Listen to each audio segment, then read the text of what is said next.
Compartir la palabra, agradecida también porque es un desafío como cada uno que les ha tocado esta oportunidad de pasar tanto a compartir la palabra principal como compartir la palabra de apertura. Es un gran desafío hacer esto, así que doy gracias a Dios por eso.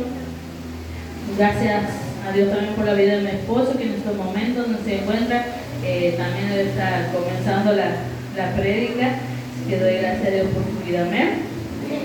Amén. Bueno, vamos a comenzar. Como veníamos viendo, no sé si se acordarán la mayoría, veníamos con una serie del libro de Apocalipsis. Habíamos tomado lo que han sido las 7 iglesias del Apocalipsis que cuenta el libro de Apocalipsis, sobre las 7 iglesias, las cartas que el Señor le había enviado. Amén. No sé si se recuerdan, la mayoría ha podido venir siguiendo esta serie de cartas. Amén. Y hoy vamos a continuar con la última carta a la iglesia, que es la de Filadelfia. Amén.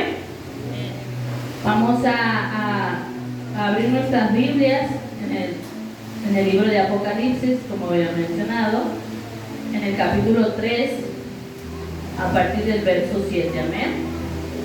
Dice el mensaje a Filadelfia. Amén. Amén. Antes de entrar de lleno en lo que es el mensaje, quería mencionar una serie de cosas que no sé si algunos sabrá o otros se la habrán pasado por alto. Por ejemplo, ¿saben quién ha escrito la carta a las iglesias? ¿Quién ha sido el que ha escrito las cartas a la iglesia? Amén, el apóstol Juan. Amén. Así también, como ha escrito las cartas, ha escrito todo lo que es el libro de Apocalipsis. Estas cartas las ha escrito a través de una visión que él ha recibido del Señor. Amén.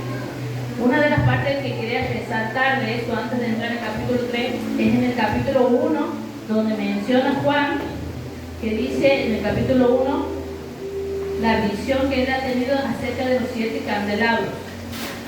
Amén. En el capítulo 1 menciona 7 candelabros y dice que en medio de esos 7 candelabros dice que se paseaba uno semejante al Hijo del Hombre, que en su mano tenía 7 estrellas. ¿Por qué quiero mencionar esto? Porque más adelante se va a entender el por qué Dios habla de esto al principio. Va a ser mucho más fácil que uno comprenda cuando vayamos desarrollando lo que es esta carta. Entonces dice que un hombre, como dice el Hijo del Hombre, se paseaba teniendo en sus manos 7 estrellas.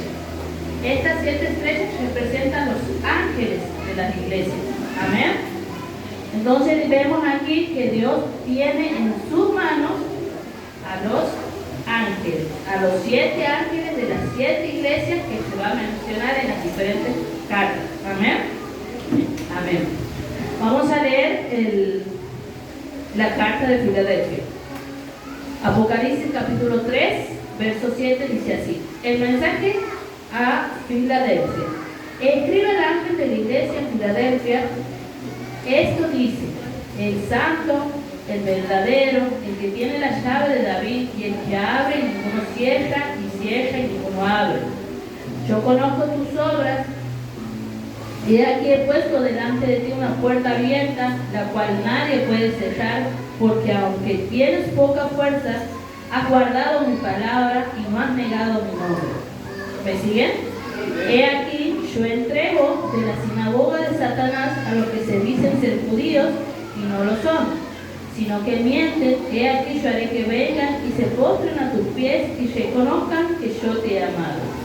Por cuanto has guardado la palabra de mi paciencia, yo también te guardaré de la hora de la prueba que ha de venir sobre el mundo entero, para probar a los que moran sobre la tierra. He aquí, yo vengo pronto. Retén lo que tienes, para que ninguno tome tu corona.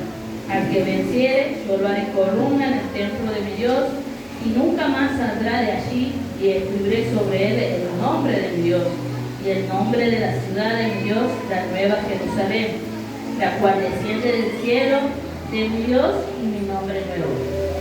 El que tiene oído, oiga lo que el Espíritu dice a las iglesias. Amén. Amén. Hasta aquí es la carta a Filadelfia.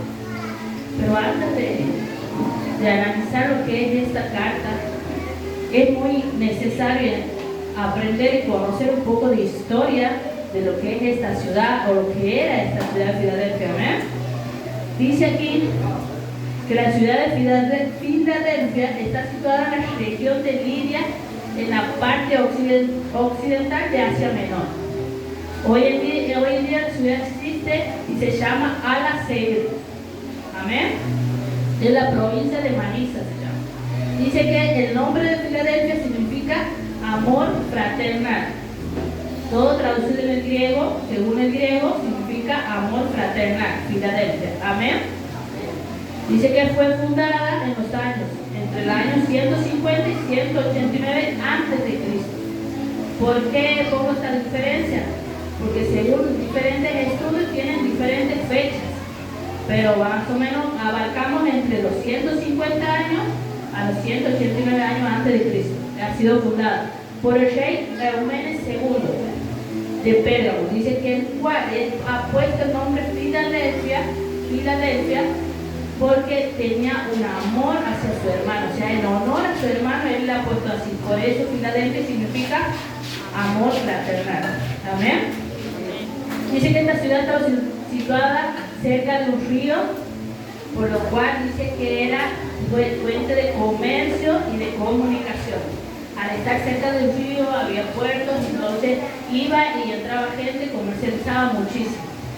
Pero también ese mismo lugar estaba esa ciudad estaba sobre volcanes. Y estos volcanes que producían terremotos constantemente en esa ciudad. Y lo que provocaba que muchas veces las familias tenían que salir de esos lugares y ir a hacer hogar alrededor de la ciudad y no ahí. ¿Por qué? Porque tenían miedo de que vuelva a haber otro terremoto y se vuelva a destruir su hogar y todo eso. Entonces esta ciudad dice que sufría de terremotos a causa de los volcanes. Amén. Después dice que también las erupciones provocaban, y esto es algo muy interesante, dice que las erupciones o volcanes provocaban lluvia de ceniza. No sé si alguno habrá visto alguna vez en una noticia o en una película cómo cae la ceniza, como cuando erupciona un volcán en zonas donde hay volcanes, y es como una lluvia de ceniza. Dice que esa lluvia de ceniza llenaba toda la tierra, pero es aquí que lejos de perjudicar la tierra hacía todo lo contrario. Dice que la tierra ahí, al caer de la ceniza, se ha vuelto una tierra muy fértil. Era hermosa para sembrar.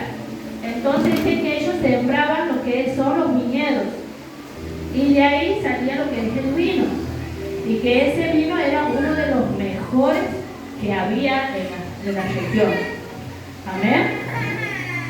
Me gusta esta parte porque no siempre nosotros creemos, o lo que a nosotros, a nuestro punto de vista, nos puede llegar a parecer que es malo. Por ejemplo, ver que cae ceniza, que se te cae en la tierra, capaz que nuestro punto de vista es malo, pero en realidad para lo que el Señor ha preparado no lo es. Lo que Dios tiene preparado para nuestra vida no es. Amén. Por ejemplo, aquí tengo Jeremías 29:11 nos dice: porque yo sé los pensamientos que tengo acerca de vosotros, dice Jehová, pensamientos de paz y no de mal, para daros el fin que esperáis. O sea que muchas veces cuando nosotros creemos que nos está cayendo la ceniza encima y pensamos que puede llegarse algo malo para destrucción, quédese tranquilo, porque es Dios obrando y que siempre va a ser para qué, para que usted pueda crecer, para que pueda fructificar. Amén. Amén.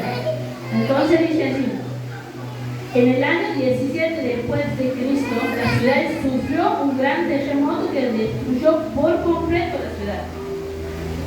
Fue reconstruida con la ayuda de Tiberio lo que por un tiempo la ciudad cambió de nombre a Neo Cesarea, que quiere decir Nueva Cesarea. Nueva Cesarea, en honor a Tiberio por su ayuda. Tiempo después dice, ha cambiado de mandato y ha pasado por Vespasiano, que ha vuelto a cambiar el nombre de la ciudad y lo ha llamado Flavio. Vemos aquí que es un detalle muy importante también de cómo esta ciudad ha cambiado de nombre diferentes veces. Amén. Amén. Amén. Entonces, como habíamos leído hace un momento, hemos leído el mensaje, hay dos puntos que quiero resaltar de lo que es esta carta. Amén.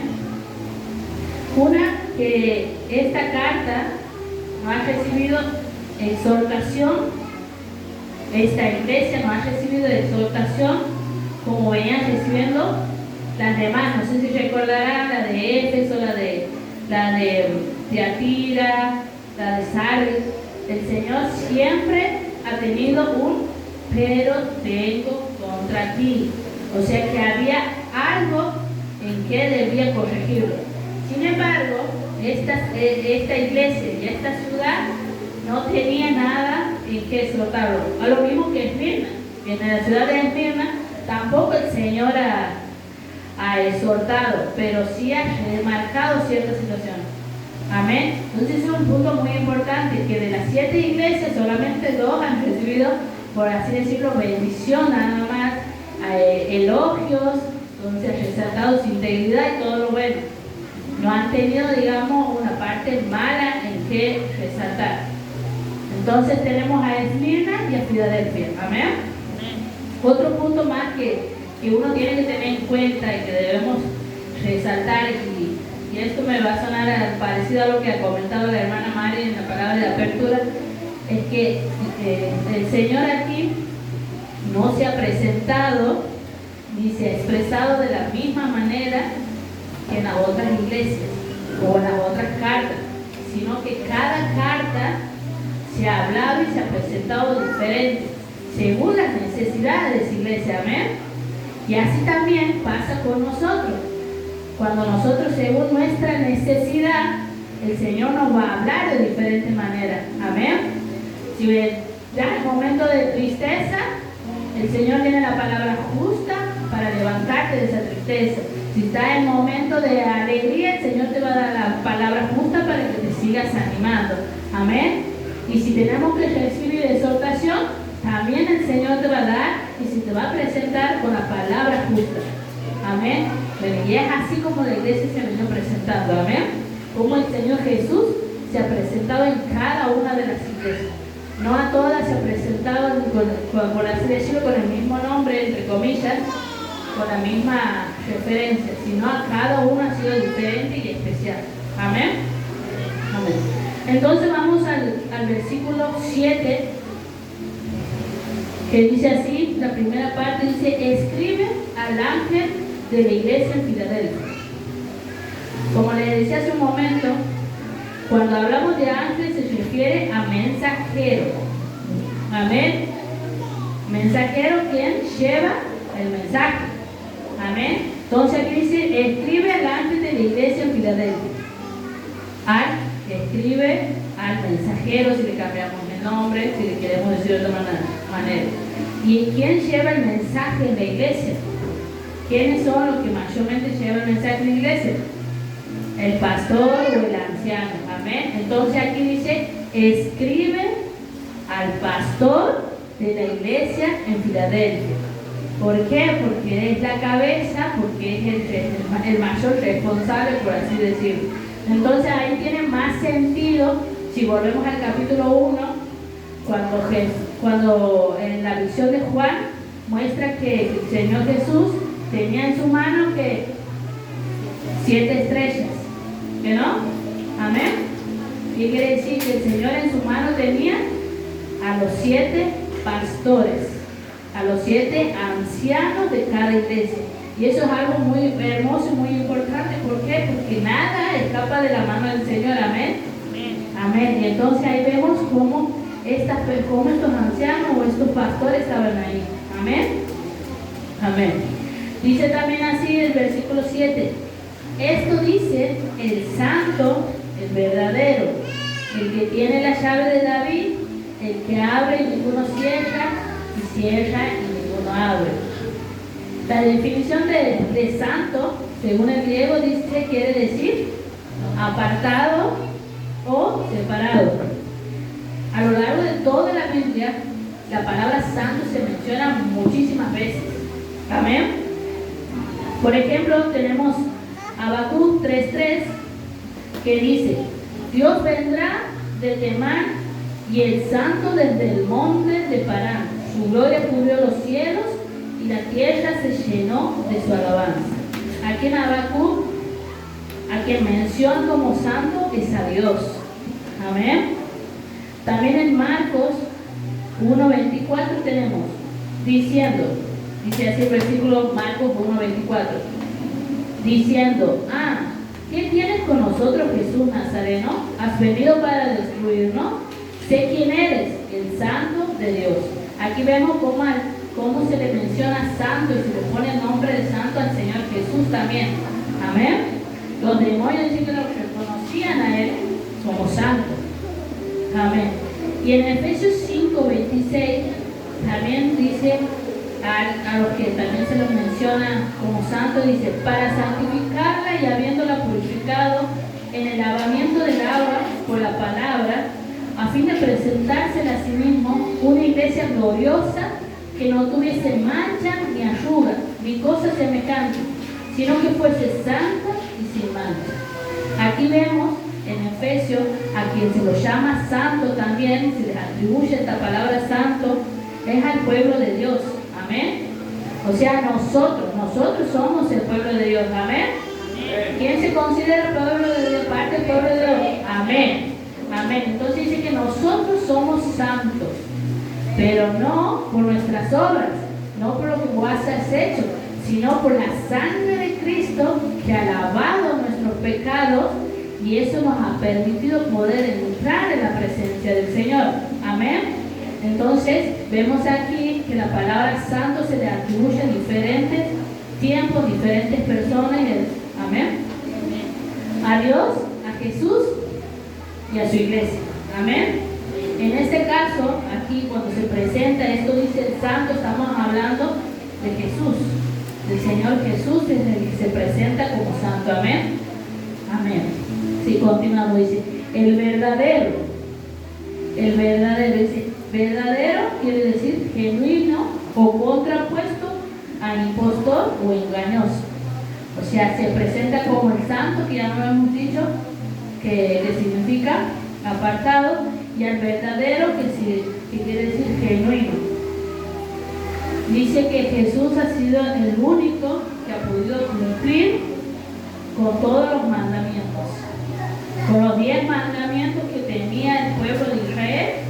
El único que ha podido cumplir esos 10 mandamientos ha sido el Señor Jesús. Por eso es cuando Él muere en la cruz, ha sido solamente por nuestros pecados y no por lo que Él ha hecho. Amén. Y dice, bueno, y también obviamente no era mentiroso. Si ha cumplido con los 10 mandamientos, nunca ha mentido. Por eso la palabra verdadero tiene mucho peso en Él. Amén. Y para la iglesia de Filadelfia, también el significado verdadero tiene mucho peso. ¿Por qué? Porque esta iglesia estaba rodeada de dioses paganos, estaba rodeada de dioses que eran falsos. Entonces, que al presentarse el Señor Jesús en ellos como el santo y el verdadero, tenía gran significado para el pueblo, para la ciudad de Filadelfia, para su iglesia. Amén. Después continúa este versículo y dice: el que tiene la llave de David. Jesús utiliza esta expresión basado en el libro de Isaías, como para que podamos entender qué quiere decir Jesús en esto. Vamos a ir a Isaías 22. Isaías capítulo 22, desde el verso 20 al 23. Dice así: en aquel día llamaré a mi siervo Joaquín, hijo de Hilcías, y lo vestiré de tus vestiduras y lo ceñiré de tus talabartes.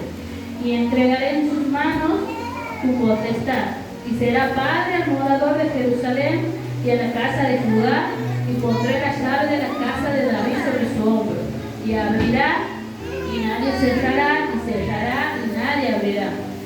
Y lo ubicaré como clavo en lugar firme, y será por asiento de honra a la casa de su padre. Amén. Entonces, esto se le atribuye a Eliakim, quien ha servido al rey Ezequías. Lo ha servido al rey Ezequías como mayordomo fiel. Dice que él tenía la llave del templo de David. También estaba gobernando sobre Jerusalén y sobre Judá. Amén. El anterior mayordomo que estaba antes de Eliakim, dice que él se ha hecho abuso y se ha aprovechado de la autoridad que él tenía para sus propios beneficios. Entonces el Señor, al ver eso, al observar esa situación, lo ha destacado de su cargo al anterior y lo ha puesto a Eliakim, quien tenía un buen testimonio. Amén. ¿Estamos aquí o estamos allá? Amén. Amén. Entonces continuamos. El Señor Jesús se presenta, dice, como el que tiene la llave de David. ¿Por qué? Porque basado en esta historia que acabamos de leer, el Señor Jesús ha utilizado esta expresión, pero no para tener la llave del templo de David, sino para tener la llave de ¿qué? De las puertas de los cielos. Amén. Amén. Entonces dice, el que abre y ninguno cierra. Entonces entendemos aquí que el Señor Jesús es el único que puede abrir una puerta, abrirte una oportunidad y nadie más la puede cerrar. Amén. Si el Señor te ha abierto una oportunidad, vos tienes que quedarte tranquilo porque absolutamente nadie te va a quitar esa oportunidad, esa circunstancia o lo que se te haya presentado. Y eso nosotros tenemos que tener confianza en el Señor en eso. ¿Por qué? Porque sabemos que si el Señor te ha permitido esto, es porque Él ha abierto esta oportunidad y nadie lo va a cerrar. Amén. En Mateo 28, 18 dice que Jesús se acercó y les habló diciendo: toda potestad me es dada en el cielo y en la tierra. Entonces entendemos que nada se va a escapar del Señor Jesús, que nada se escapa de Él, que si Él te ha permitido esto, es porque Él lo está manejando y estamos en su mano. Amén. Dice, continúa el versículo, y cierra y ninguno abre. Y esto es algo muy interesante que como cristianos debemos entender también.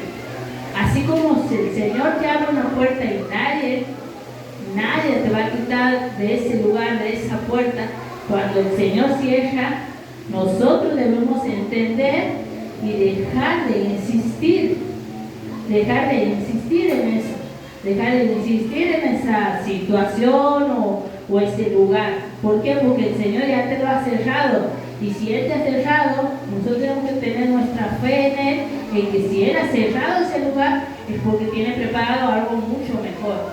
Amén. Amén. ¿Creemos que el Señor tiene preparado algo mucho mejor para nosotros? Amén. Entonces esa es la confianza que nosotros debemos tener. Y dice, y cierra y ninguno abre. Amén. Continuamos con el verso 8 y dice, yo conozco tus obras. Esto es muy interesante. He aquí puesto delante de ti una puerta abierta, la cual nadie puede cerrar. Parece lo mismo al anterior, pero no es tan así. El Señor dice que habla a la iglesia y le dice, conozco tus obras y pongo delante de ti una puerta abierta. Este pueblo, volviendo al pueblo de Filadelfia, a la iglesia, ha aprovechado esa puerta abierta que ha tenido, pero era una puerta no en lo económico, no en lo terrenal, sino que era una puerta abierta en donde ellos podían salir a predicar el Evangelio. Amén. Donde ellos han tenido la oportunidad de sembrar palabras a diferentes lugares, no se han quedado callados este pueblo, esta iglesia en Filadelfia no se ha quedado callada, ni quietos tampoco. Dice que ellos evangelizaban, hacían, no sé si hacían campaña, pero hablaban del Señor. Y esta era una puerta que el Señor les había abierto, dice, por haber conocido tus obras, he puesto delante de ti una puerta abierta.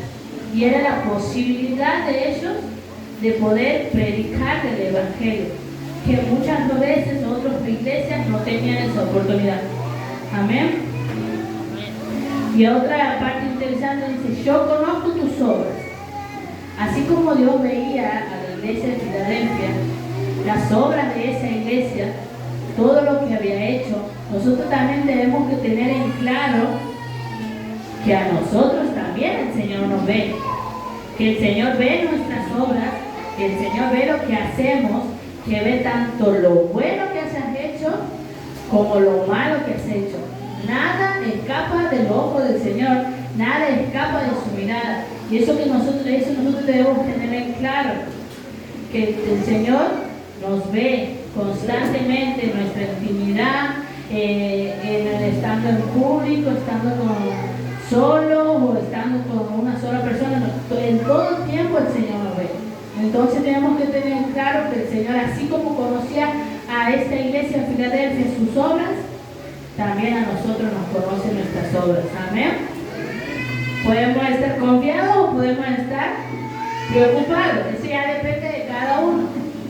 Depende de cada uno, según qué situación está o qué haya hecho, que le puede perjudicar o bendecir. Amén.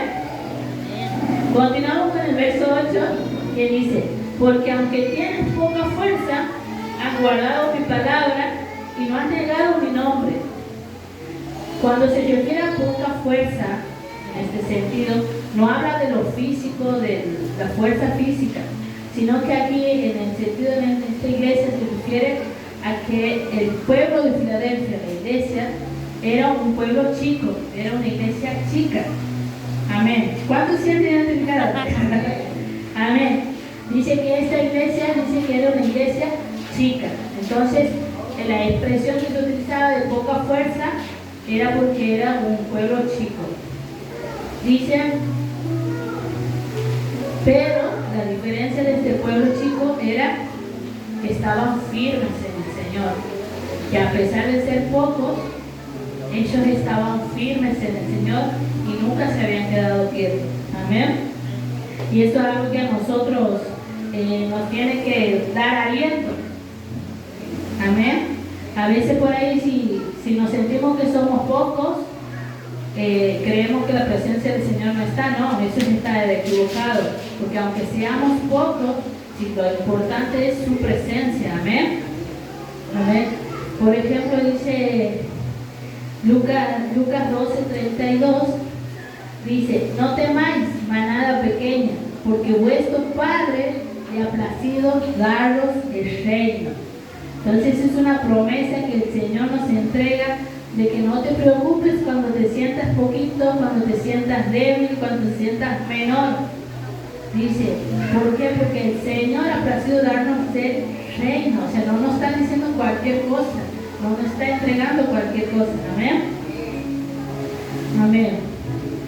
Otra parte más también que nosotros debemos tener en claro, dice, que nuestra fe no se debe basar en la multitud. Amén. Esto yo le hablo como iglesia, aquí, que nuestra fe no se debe basar en la multitud. Si bien a veces uno sale a evangelizar o le habla del Señor a una persona y se aflige porque bueno, no ha llegado, qué sé yo, o hoy hacemos un evento y no viene nadie, entonces eso a nosotros no nos tiene que tener en preocupación. ¿Por qué? Porque es poner nuestra fe ¿en qué? En la multitud y no en el Señor. Amén. Nuestra fe, ¿dónde tiene que estar? En el Señor. Amén. Dice, continuamos, has guardado mi palabra y no has negado mi nombre. Cuando habla de guardar su palabra, no significa que debemos quedarnos callados, ni tampoco agarrar la Biblia y tenerla guardada en la casa. No se trata de ese tipo de guardar. De guardar su palabra dice que es cuando nosotros tenemos que estar atentos de aquellos y no dejarnos llevar también de aquellos que tuercen la palabra, de que no predican como deberían, sino que la hacen a su antojo o a su conveniencia. De eso es lo que el Señor nos habla cuando dice que has guardado mi palabra. No se han dejado llevar este pueblo, esta iglesia, no se ha dejado llevar por haber torcido la palabra, que a veces uno escucha y dice, che, pero esto no es lo que quiere decir. Cuando uno está atento y cuando uno ha aprendido y ha guardado la palabra del Señor en su corazón, va a escuchar algo y va a decir, mira, pero esto no quiere decir así. A mí se me hace que esto no es, y uno empieza a buscar y empieza a investigar y ahí se da cuenta cuando se tuerce la palabra.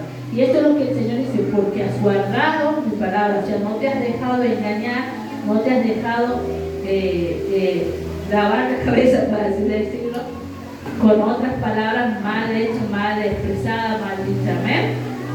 Dice, y no has negado mi nombre. No negar el nombre de Cristo, no negar el nombre de Cristo, es una manera de honrar al Señor. Y también a la vez es darlo a conocer al mundo entero. Al no negarlo, vos lo honras al Señor. Y también es una manera en que como vos lo expresas, lo das a conocer al Señor. Amén. Por ejemplo, ¿qué quiero decir? Que si Dios reconoce al pueblo que no lo negó, es porque han tenido oportunidad de ¿qué? De haberle negado. Si el Señor dice, porque no has negado mi nombre, es porque ellos sí han tenido oportunidades en las cuales ellos pueden haber hecho oídos sordos o haber cerrado los ojos y haberse ido. A ver, eso sería una manera de negar. Amén. Entonces eso quiere decir, y muchas veces nosotros como hijos de Dios nos pasa eso. Muchas veces nosotros como hijos de Dios, ¿qué hacemos? Con nuestras actitudes, con nuestras acciones, en vez de honrarlo al Señor, ¿qué hacemos? Lo negamos. Lo negamos con pequeñas acciones. Como dice,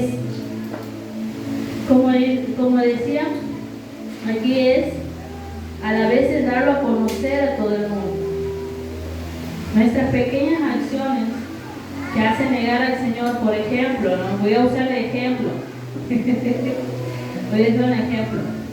Cuando uno va en la calle y pasa un semáforo en rojo, capaz que para el hermano que se congrega con vos no le molesta, pero el que te ve de afuera y te reconoce y dice, ah, mira los cristianitos, mira los evangélicos, mira cómo puso rojo, ni casco, nada, no se pone.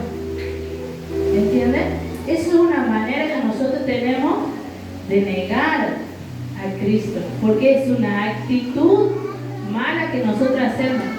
Que capaz que entre hermanos, entre cristianos no nos va a molestar porque nosotros sabemos que eso no es algo básico, pero el de afuera, el que te ve, el que todavía no ha recibido a Cristo en su corazón, esas acciones son las que hacen negarlo a Cristo y los hacen retroceder o los hacen atrasar más a su camino. Entonces es muy importante. Lo toma esto como ejemplo nada más. Amén. Amén.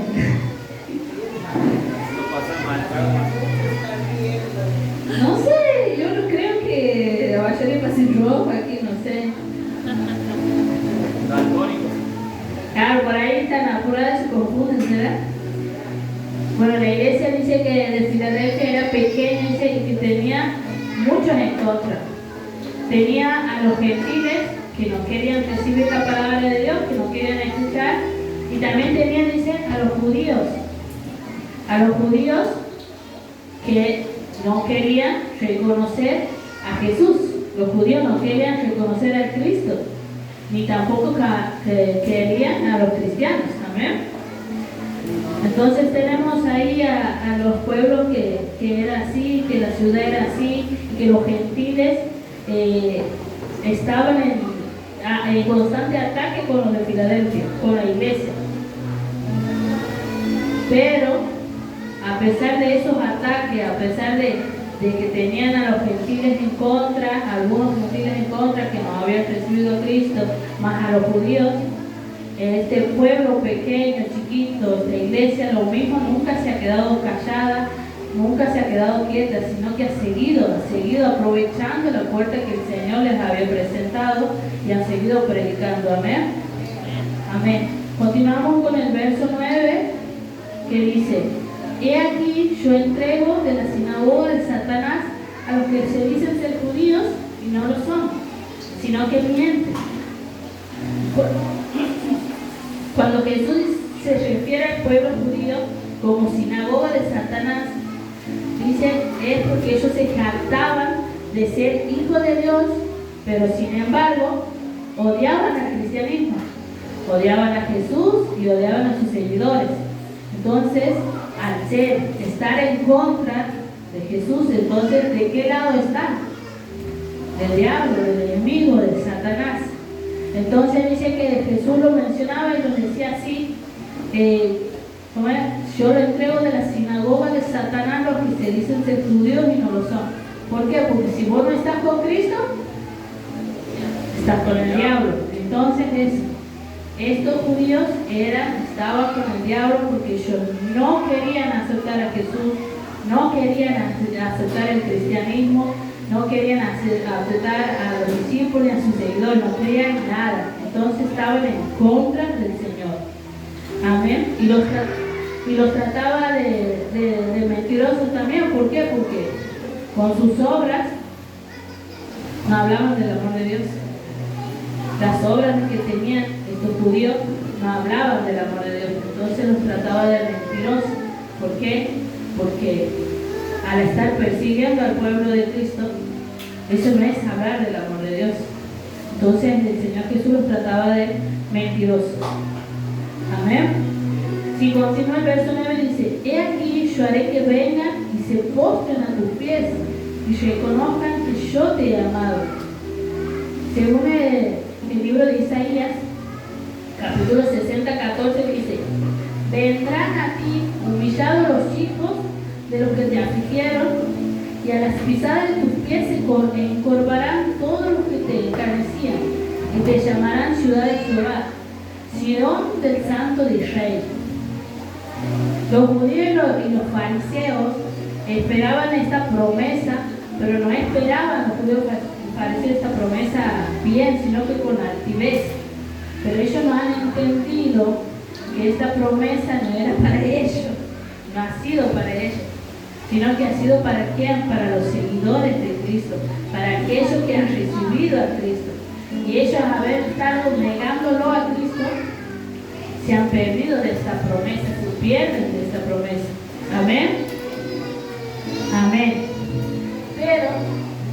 Pero nosotros como hijos de Dios debemos entender que si el Señor permite, porque esto es algo fuerte, si usted se pone a pensar, es algo fuerte, que dice: yo haré que vengan y se postren a tus pies y reconozcan que yo te he amado. Tenemos que entender como hijos de Dios que si a Dios ha permitido que este suceso le pase a la iglesia de Filadelfia, es porque su corazón estaba preparado. Su corazón estaba preparado para poder pasar estas circunstancias. Entonces nosotros tenemos que tener cuidado en apropiarnos de esta palabra y decir, no, yo estoy esperando que mis enemigos vengan y se postren delante de mí. Nosotros tenemos que tener cuidado de eso, no apropiarnos de esta palabra. ¿Por qué? Porque lo único que vamos a estar haciendo es alimentar nuestro orgullo, alimentar nuestro ego. ¿Y cómo nos vamos a dar cuenta nosotros que estamos alimentando nuestro orgullo y nuestro ego? Porque esperamos que esa persona que una vez te ha lastimado, esa persona que te ha tratado mal, que te ha hablado a vos, vamos a estar esperando que se vengan y se postren delante de nosotros. Entonces ahí sabemos que nosotros no estamos preparados para eso.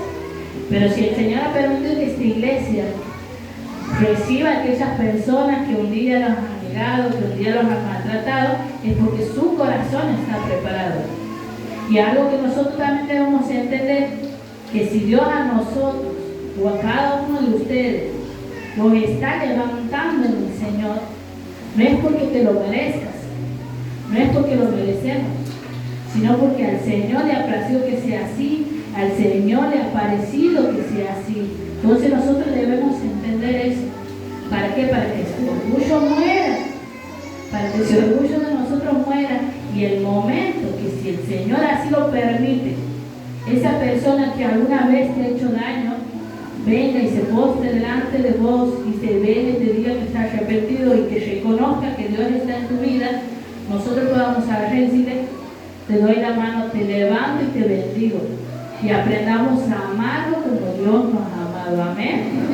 Amén. Entonces nosotros debemos entender esta parte, entender que sí, el Señor les ha presentado a esta iglesia esta situación de que vengan y se postren, es porque su corazón estaba preparado, y nosotros debemos seguir orando para que si nos pasa esta situación podamos manejarlo y que el Señor sea obrando en nuestras vidas y que nuestro corazón esté intacto. Amén.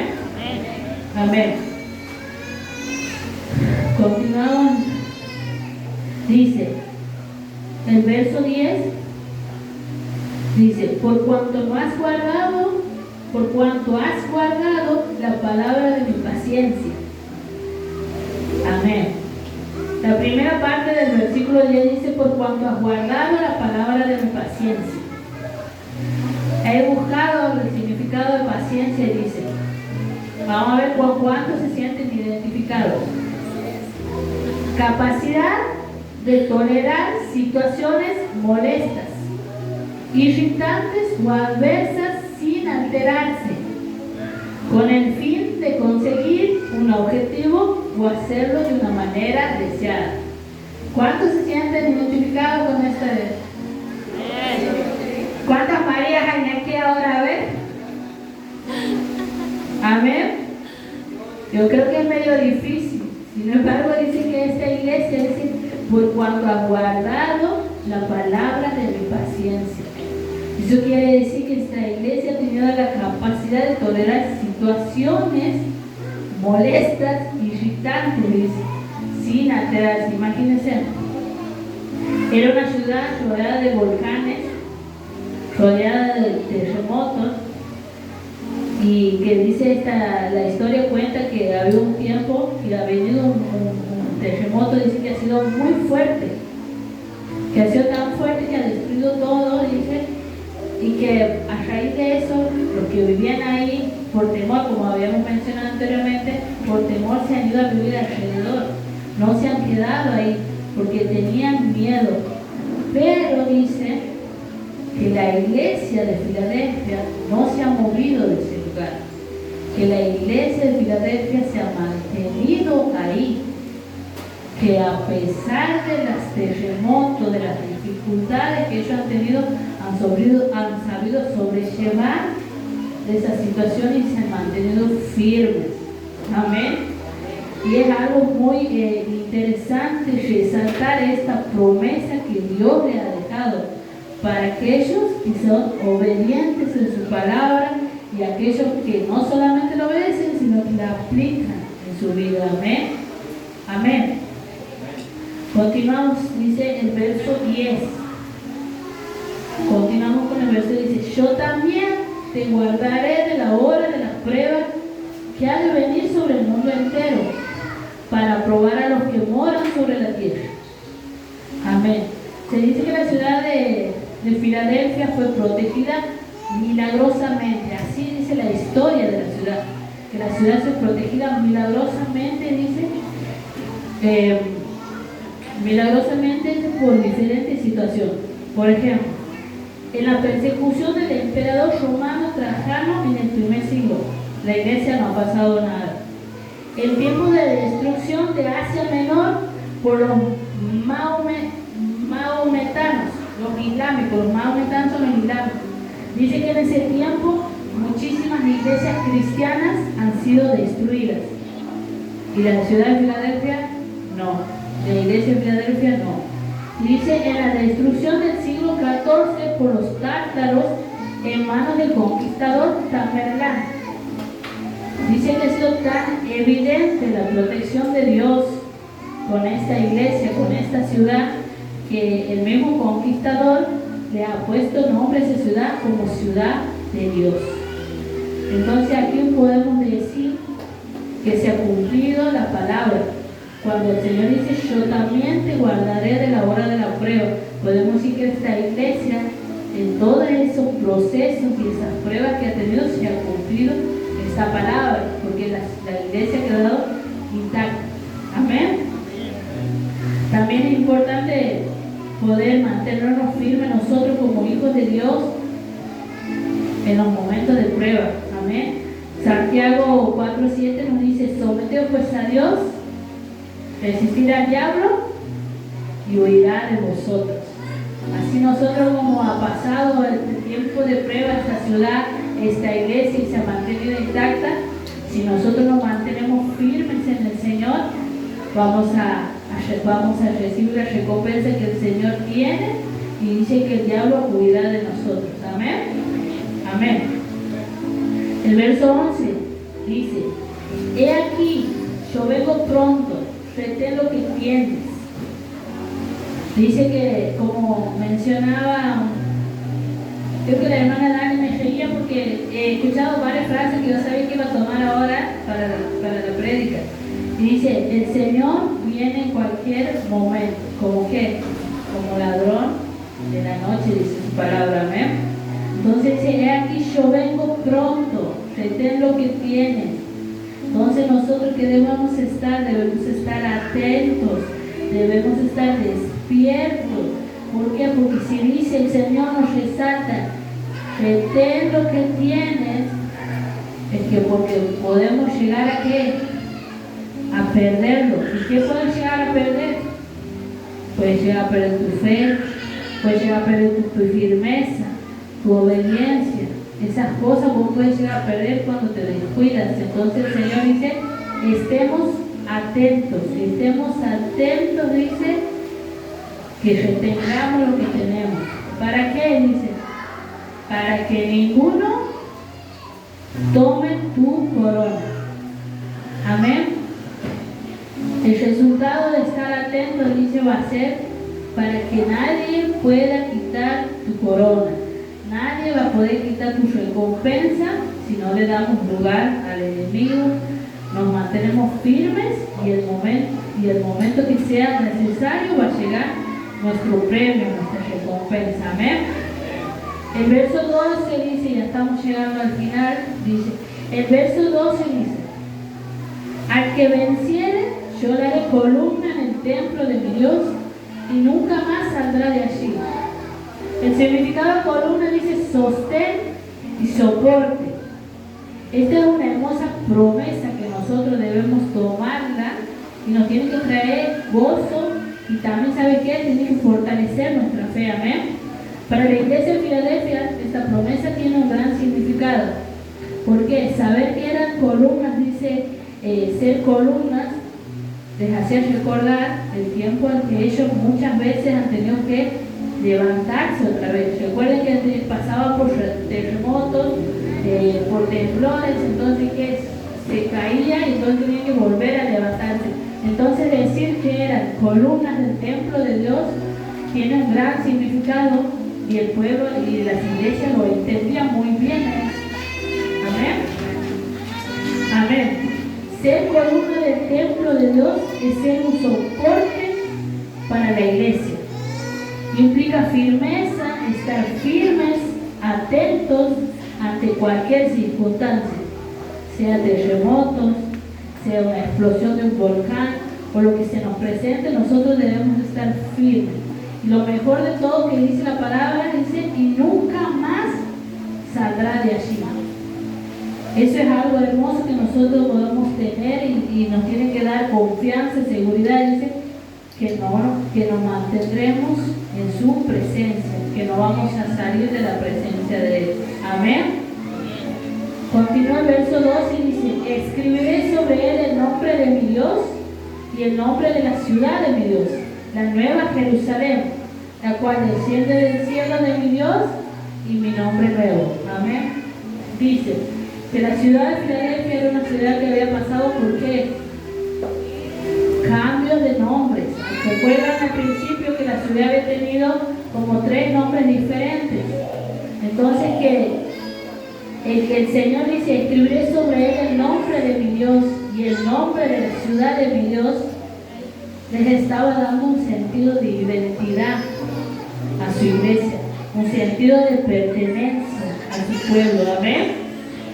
Tener el nombre escrito delante nuestro, a nosotros nos da autoridad, nos ayuda en situaciones. Por ejemplo, si nos da autoridad, nos da una autoridad limitada para poder predicar, para poder enseñar, para poder evangelizar, para poder sacar fuera demonios. Es tener el nombre del Señor escrito delante nuestro, nos da esa autoridad limitada. Pero dice, la nueva Jerusalén, la cual desciende del cielo de mi Dios y mi nombre nuevo. Pero cuando venga o cuando estemos en la nueva Jerusalén, esa autoridad ya no va a ser limitada, sino que nosotros vamos a poder expresar en su máxima expresión. Amén. Y eso es algo hermoso, es una promesa que el Señor nos deja, que nos presenta. Dice que Él escribirá sobre nosotros, o sobre su columna, el nombre de mi Dios y el nombre de la ciudad de mi Dios, la nueva Jerusalén, la cual desciende del cielo de mi Dios y mi nombre. O sea que nos espera grandes cosas a los hijos de Dios. Amén. Y bueno, en el versículo 13 que dice, el que tiene oídos oiga lo que el Espíritu dice a las iglesias. Simplemente es mantenernos con nuestros oídos atentos a la palabra del Señor, nuestros oídos espirituales. Amén. Y también aprender de lo que estas iglesias han pasado, o a las situaciones que han vivido. ¿Para qué? Para que nosotros no volvamos a cometer, si han cometido errores, no volver a cometer los errores de esta iglesia, ni tampoco, y si han hecho cosas buenas, poder tomarlas y volverlas a hacer nosotros. Amén.